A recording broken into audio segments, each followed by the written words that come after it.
ఎత్తున దుర్గం చెరువు దగ్గర ఎఫ్టీఎల్ ఉందని చెప్పి కూల్చివేతలని అన్ని అప్పుడు వితౌట్ పర్మిషన్ ఉన్నా ఎఫ్టీఎల్ ఉన్నా బఫర్ ఉన్నా నాలుగు కూల్చేస్తామని చెప్పేసి చెప్పినటువంటి అధికారులు అదే ముఖ్యమంత్రి గారి సోదరు ఇంటికి వెళ్ళి నోటీస్ ఇస్తారు అధ్యక్ష. అడిగారు ఇదేనా ఎట్లా అంటే అప్పటికప్పుడు మాట మార్చి అప్పుడు ప్రభుత్వం నుంచి పెద్దలు బయటకు వచ్చి అనుమతులు ఉన్న దగ్గర పోము పేదవారి దగ్గర పోము అని చెప్పి అప్పుడు చెప్పారు అధ్యక్ష. అంటే దాని లోపల ఎంత నష్టం జరిగింది మనకి? ఎవరు ఎక్కడికి వెళ్ళి ఎక్కడ పోతున్నాము, ఎక్కడ పోతున్నాం, హైదరాబాద్ ఎక్కడ ఇంకా హైదరాబాద్ చాలా ఉన్నాయి చెప్పాల్సింది. చెరువులు అరే మేము మల్కం చెరువు దుర్గం చెరువు ఎన్ని చెరువులు చేసాము అధ్యక్ష, రాష్ట్ర వ్యాప్తంగా చూసుకుంటే వేల చెరువులు కాకతీయ కింద. ఎస్ ఇట్స్ కంటిన్యూస్ ప్రాసెస్, మీరు చేయండి ముందు తీసుకోవండి. కానీ ఎప్పుడు చేయనట్టు ఒక చెరువుకే ముఖ్యమంత్రి గారు పూలాభిషేకం పాలాభిషేకం చేసుకుంటే వేల చెరువులు చేస్తాం. ఎంత చేసుకోవాలి అధ్యక్ష? మేము చేసే చెరువులకి పాలాభిషేకం పూలాభిషేకం చేసుకుంటే పాలు పూలు సరిపోదు అధ్యక్ష. మాకు అన్ని చేసినాం అక్కడ అధ్యక్ష వివేకానంద గౌడ్ గారిని పాలననే ఉండమని ఎవరుతారు అధ్యక్ష, పాలాభిషేకంతో పాటు. ఇప్పుడు వీళ్ళు నేను గౌరవ శాసనసభ్యుడు అప్పటి నుంచి మాట్లాడుతుంటే కొత్త నేను హైదరాబాద్ ఇన్ఛార్జ్ మంత్రి సోదరుడు రంగారెడ్డి ఇన్ఛార్జ్ మంత్రి రంగారెడ్డి జిల్లాలో వస్తారు. వాస్తవంగా సబ్ కమిటీ కూడా వేసారు దీని మీద, సీతక్క గారు కూడా సభ్యులు సబ్ కమిటీ వేసి పంచాయతీరాజ్ 3-4 అంచెల వ్యవస్థ. రింగ్ రోడ్ లోపల గ్రామాలు ఉన్నాయి అనా రిప్లైలో చెప్తారు గ్రామాలు ఉన్నాయి, మున్సిపాలిటీలు ఉన్నాయి, కార్పొరేషన్లు ఉన్నాయి, దాని తర్వాత జిహెచ్ఎంసీ.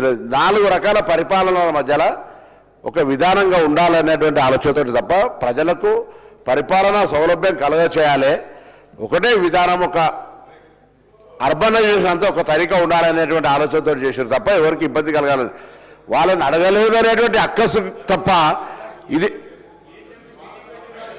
జిహెచ్ఎంసీ మీటింగ్ పెట్టి వాళ్ళ మీటింగ్లో కూడా అటెండ్ అయ్యారు అధ్యక్ష. ఆపితే నేనేమంటున్నా, వీళ్ళు జిల్లాలు విభజన చేసినప్పుడు ఎవరు అధ్యక్ష మా పెద్దనది నడిచింది, మమ్మల్ని ఉస్మానాబాద్లో తీసుకొని జబర్దస్తి అలా కలుపుకున్నారు, ఎవరైనా అడిగినారు. ఇవాళ మేము ఇంకా కనీసం ఎట్లనైనా పూర్తిగా సంప్రదింపులు కనీసం సబ్ కమిటీ చేసి అందరి ప్రజాప్రతినిధులను చాలా మందిని ఆ రోజు మళ్ళా రాలేదు చాలా మంది వచ్చినారు. సరే మీరు వేరే పార్టీ అని ఇప్పుడు ఏ మీటింగ్ పెట్టినా రాకపోతే ఏం చేస్తారు చెప్పండి? అందుకే తప్పకుండా బరాబర్ పిలిచినాం సబ్ కమిటీ విలువలు అధ్యక్ష ఎంసీహెచ్ఆర్డీలో మా ఆఫీసర్లు ఆ రోజు మున్సిపాలిటీ తరఫున మున్సిపల్ అడ్మినిస్ట్రేషన్ తరఫున డిపార్ట్మెంట్ తరఫున అందరూ సబ్ కమిటీ అనేది పొలిటికల్ కాదు కదా, సబ్ కమిటీ మంత్రులతో చేసిన దానికి మీరందరూ కూడా పిలిచినాము.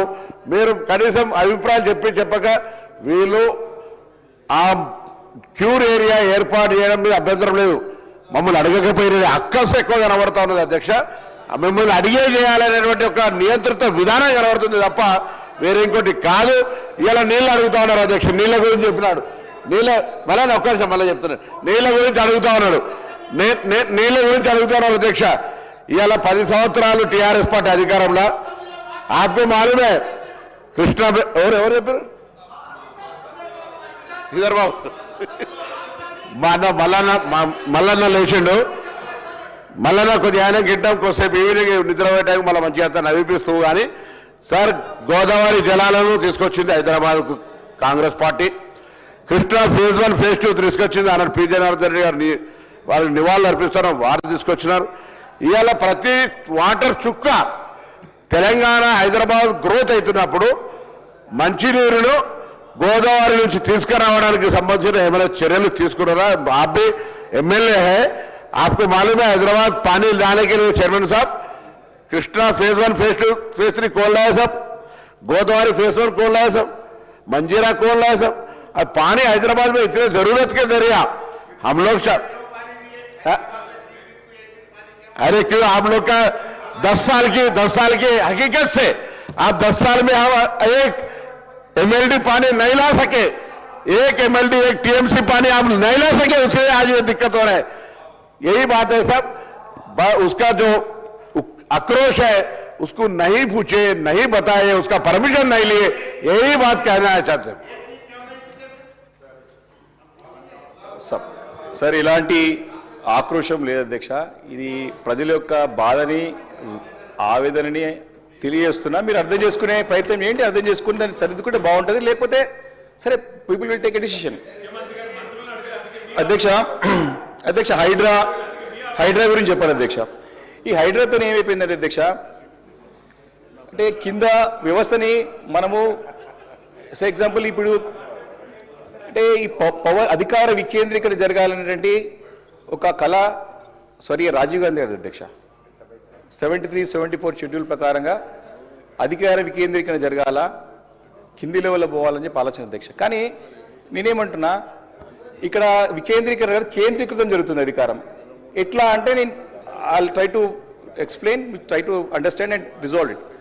అధ్యక్ష, ఈ హైడ్రా వచ్చిన తర్వాత, హైడ్రా కమిషనర్ వచ్చిన హైడ్రా ఆఫీస్ వచ్చిన తర్వాత ఏ చిన్న ఎంక్రోచ్మెంట్ జరిగినా, ఏ చిన్న నాలల ఆక్రమణ కానివ్వండి, చెరువుల ఆక్రమణ కానివ్వండి, అక్రమ నిర్మాణాలు కానివ్వండి, ఏ చిన్నది కింద సర్కిల్ ఆఫీస్ పోయినా, జోనల్ ఆఫీస్ పోయినా, కింద రెవెన్యూ ఆఫీస్కి పోయినా, ఎక్కడ పోయినా ఏదైనా ఎంక్రోచ్మెంట్ అవుతుంది ఏం చేస్తారంటే హైడ్రా చెప్పురు అని చెప్తారు. అధ్యక్ష, హైడ్రా వాళ్ళు ఎవరు కలవాలి, ఎక్కడుంటారు, పోయి ఆఫీసర్ ఏడుంటాడు, ఏడుంటాడు, కలవడు, ఫోన్లు ఎత్తాడు, ఆయన ప్రజాపతిలో ఫోన్లు ఎత్తారు. రియల్ అంటే అంటే అల్టిమేట్గా ఇదేమవుతుందంటే హైడ్రాతోని నేను ఐ వాంట్ ఎక్స్ప్లెయిన్ ఏమైతే సామాన్యమైన ప్రజలు పోయి కంప్లైంట్ ఇవ్వాలంటే ఏడియాల కంప్లైంట్. నేను గివ్ ఏ క్లాసిక్ ఎగ్జాంపుల్ అధ్యక్ష, నేను నాకు పర్సనల్ ఎక్స్పీరియన్స్ అయింది. ఇది 24-25లో ఒక ఎంక్రోచ్మెంట్ జరిగి అనాథరైజ్ కన్స్ట్రక్షన్ జరుగుతూ ఉంటే పెద్ద ఎత్తున నాలపక్క జరుగుతామని అడిగితే రెడీ అయిపోయిన తర్వాత దగ్గర కూలగొడటానికి సామాగ్రి లేదు, వెహికల్స్ లేవంటారు అధ్యక్ష. పోలీస్ ప్రొటెక్షన్ కూడా తీసుకుంటారు అధ్యక్ష. మీ ద్వారా నేను శ్రీధర్ బాబు గారికి నేను ఏదలుచుకున్నా, ఇది ఇట్స్ క్లియర్ ఎగ్జాంపుల్ బాబు, ఇది సార్కి మీరు క్లారిఫై చేయండి. అధికారులు అడిగితే ఇది సంథింగ్ అరౌండ్ మార్చ్ 1 year అయింది ఎగ్జాక్ట్లీ, తీసుకుని ఇట్లా పెట్టుకున్నాం అనాథరైజ్డ్ కన్స్ట్రక్షన్, అనాథరైజ్డ్ ఎక్విప్మెంట్స్. పోయి అడిగితే ఏ చిన్నది ఆర్ఐ చేయాల్సిన పని కూడా హైడ్రా చేయాలి, కింద టౌన్ ప్లానింగ్ చేయాల్సిన చైర్మన్ కూడా హైడ్రా చేయాలి. అంటే మీరు వ్యవస్థలన్నింటినీ కూడా నిర్వీర్యం చేసిరు. హైడ్రా పెట్టి కింద ఉన్న వ్యవస్థల్ని నిర్వీర్యం అయిపోయినాయి. మండల ఆఫీస్లో చేయాల్సినటువంటి ఆర్ఐ చేయాల్సిన పని కూడా హైడ్రా చేయమంటాడు, హైడ్రా పోమంటాడు. హైదరాబాద్ ఏడు పోవాలమ్మా, కుత్బులాపూర్కి వెళ్ళి బేడ్చల్కి వెళ్తే దూరం పోవాలి. ఏదైనా ఎంక్రోచ్మెంట్ జరిగిందంటే హైడ్రాకే పోవాలి. ఇప్పుడు సంవత్సరం నుంచి పెండింగ్ ఉంది, మరి సామాన్ లేదు, మెటీరియల్ లేదు, ఏం లేదు. ఆయన హైడ్రా కమిషనర్ రావాలి, దిగాలంటే మేము ఇక్కడ మంత్రులను చూడవచ్చు, మంత్రులను కలవచ్చు, కానీ ఆ హైడ్రా అధికారులను కలవాలంటే మినిస్టర్ల కంటే పెద్ద హంగామా ఉంది అధ్యక్ష. 3 కార్లు, అధికారులు, గన్మెన్లు, ఏం మేము షాక్ అయిపోయినాం. ఓ ఫైర్ యాక్సిడెంట్ అయిపోతే చూస్తాను పోతే మా మిత్రుడు చెప్తున్నాడు డైరెక్ట్ యాక్సెస్ టు సీఎం అని చెప్తున్నాడు. I'm not aware. ఏమైపోయింది అధ్యక్ష, ఒక మంత్రిని కలవచ్చు, యాక్సెస్ సామాన్యమైన ప్రజలు, ఒక మంత్రికి యాక్సెస్ ఉంటాడు, ఒక ఎమ్మెల్యేకి యాక్సెస్ ఉంటాడు. అరే ఒక అధికారి వస్తే ఇట్స్ మై పర్సనల్ ఎక్స్పీరియన్స్. ఒక ఫైర్ యాక్సిడెంట్ జరిగింది, నేను గౌరవ మా పార్లమెంట్ సభ్యులు అక్కడ ఇద్దరము చూసిన తర్వాత ఎంపీ గారు పోయి అక్కడనే ఉంటే, ఓ ఫైర్ యాక్సిడెంట్ అయితే ఇట్లా జరిగింది, ఏం జరిగింది చూస్తూ ఉంటే, ఓ 4 కార్లల్లో అరే ఎవరు వచ్చి ఏ మంత్రి వచ్చిండా బా నేను చూస్తాను పోయినా, ఎవరన్నా శ్రీధరన్ వచ్చిండా, లేకపోతే పొన్నమని వచ్చిండా, లేకపోతే సీతకు వచ్చిందా, కలుజామని పోతే మా ఎవరు లేరు, మంత్రులు ఎవరు లేరు, అధికారి దిగిండి ఫటఫట కూడా పోలీసు వాళ్ళు అధికారి ఎంఆర్ఓ ఆరు అందరూ ఉప్పుతారు. ఇంకనే ఇక్కడ పోతురా అంటే హైడ్రా కమిషనర్ వచ్చి అంటున్నారు. అరే ఇదేంద్రా భయ్, షాక్ అయిపోయాం మేము. That's what going in Hyderabad. I'm very sorry to say. మాకు భయం ఏం అయితే అధ్యక్ష, అయితే మేము అక్కడ నించొని